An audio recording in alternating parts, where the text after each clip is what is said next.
Well, full time in Munich, and it is Bayern. I mean, I can't believe I'm saying this. Bayern 5, Arsenal 1. I can't believe it, and yet I can at the same time. I guess what were we looking for from Arsenal? We were looking for some sign of progress. I don't think we all expected us to go to Munich and win the game or win the tie even over the course of two legs, but we wanted to be competitive, and we weren't at all.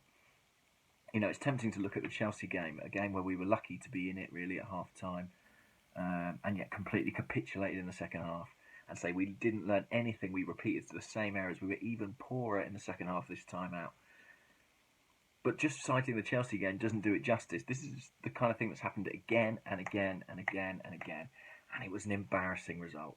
It was an embarrassing performance. It was an embarrassing display from Arsenal. And I think it spells big trouble for the manager. I think it's game over for the manager. Really, I think it's end game now.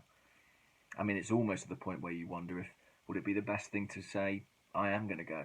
I'm going to go at the end of the season, but we need to rally round and we need to make sure we finish in the top four and try and win the FA Cup to give the manager the appropriate send off. Because I think it's going to be very difficult to stay now. I think after what happened against Chelsea and the collapse of our league challenge, I think that was one thing. I think the Champions League always offered a slight shot of redemption, but to make the same errors, to be as poor again, and there was no clear plan. I mean, look, things didn't go our way to a certain extent because Shawnee went off injured, but things, as I say, we were lucky to be in this game at half time at 1-0. The penalty award was correct, but I mean, Bayern had been so dominant. For us to be level was absurd, and frankly, after that point, we played like we knew it was absurd. We played like we felt bad about being level, like we wanted Bayern to go on and win it. And I mean, the defending was diabolical. Shkodran Mustafi was a mess. But I think talking about individuals kind of misses the point. I'm not going to go through the goals. I'm going to say David Ospina did well to stop this becoming a cricket score, but this entire Arsenal team played with a lack of commitment. And I don't just mean commitment in terms of going into challenges. I mean commitment to an idea, commitment to a strategy, commitment to a way of playing. They don't believe. The players out there do not believe that Arsene Wenger can win them trophies, major trophies, Champions League, Premier League. They don't have conviction in him. That's very, very clear to me now. And there is a comfort zone.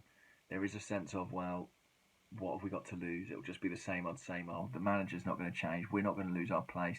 The big contracts are going to keep on coming. But they just don't think. Well, Arsenal, I think they're right. Arsenal's not won a title for a dozen years, and little sign of that changing. And I think, imagine a manager who comes in who's just won the league. Imagine next season we get a manager who's just won the league in their country. Let's say it is Allegri from Juventus. When he says to the players, okay, this is the system. This is how you're going to line up. It's going to be 4-4-1-1.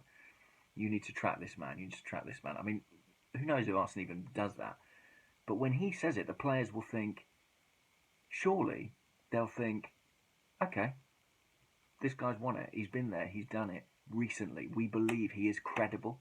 He is credible. Arsenal are not credible. Arsenal are not realistic challengers under Arsene Wenger. And anyone who thinks otherwise is kidding themselves.